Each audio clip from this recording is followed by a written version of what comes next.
මේ රසම කොටල හදන මයියොක්කා කොළ මැල්ලුම අපි හදමු. අවශ්‍ය ද්‍රව්‍ය මයියොක්කා කොළ, රතු ලූණු, සුදු ලූණු, රට ලූණු, ඉඟුරු, පොල්, කහ සල්පයක්, අමු මිරිස්, වේලිච්ච මිරිස්. මයියොක්කා කොළ, පොල්, අමු මිරිස්, රතු ලූණු,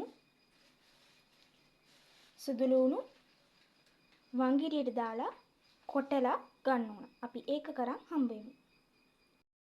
එන්නේ කොටාගත්ත මයියොක්කා කොළ ටික. මේකට පොල්,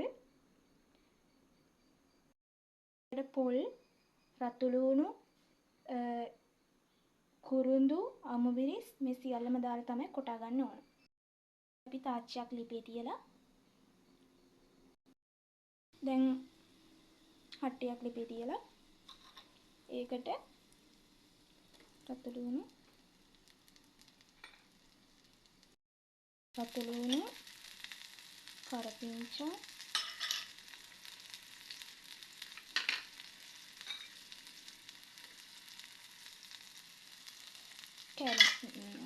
වෙරිච්ච මිරිස් අරල් දෙකක් එකතු කරලා හොඳින් බෙද ගන්න ඕන. මේවා හොඳට බෙද ගන්න. මොකද අපි මයියොක්කා කොළ ටික දාලා ගොඩක් වෙලා තියෙන දෙන්නේ නැහැ ගුණ විනාශ වෙන හින්දා. ඒක නිසා මේ වගේ මේක හොඳට බෙද ගන්න ඕන.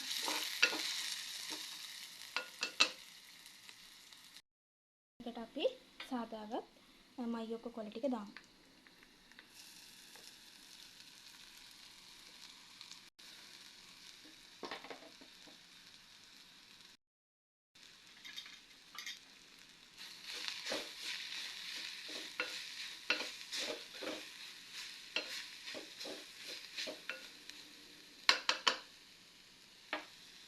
දැන් අපි ලිප ඔෆ් කරමු.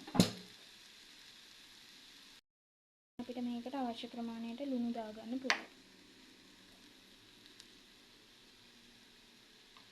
කහසල්පෙකුත් දාගන්න පුළුවන්. රස හොඳින් අවලං කරන්න.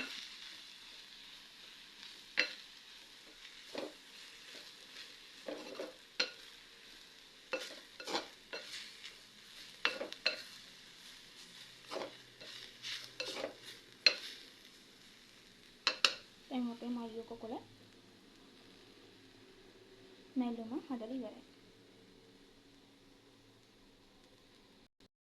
අපේ රසම රස මයියොක්කා කොළ මැල්ලුම try කරලා බලන්න.